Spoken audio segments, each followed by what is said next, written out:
অবস্থানে আছেন, এই অবস্থানে পৌঁছাটা অনেকের কাছে স্বপ্ন। তারা প্রতিনিয়ত সংগ্রাম আর স্ট্রাগল করে যাচ্ছে আপনার অবস্থানে পৌঁছতে, আর আপনি এটা নিয়ে সন্তুষ্ট না। শেখ সাদির নাম শুনেছেন? বালাগাল উলা কাশাফাত দুজা, এই কবিতাটার রচয়িতা ইরানের বিখ্যাত এক কবি। উনি একবার আর্থিক সমস্যার মধ্যে দিয়ে সময় কাটাচ্ছেন, টাকা নাই, পয়সা নাই, পায়ে দেওয়ার মতো জুতা নাই।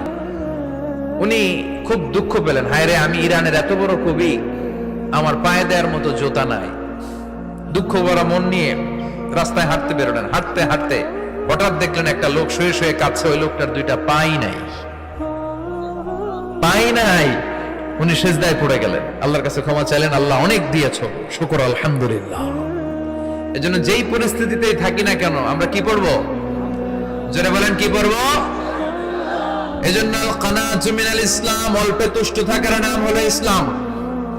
সম্পদ লাগবে কিন্তু সম্পদের পাহাড় লাগবে না, ঠিক কি না? অল্প খান, অল্প পড়েন, অল্প জমান, অল্পের ভেতরে বরকত ঢুকাইয়া দিছে কে? দেখবেন যাদের সম্পদ অল্প তারা সুখী বেশি।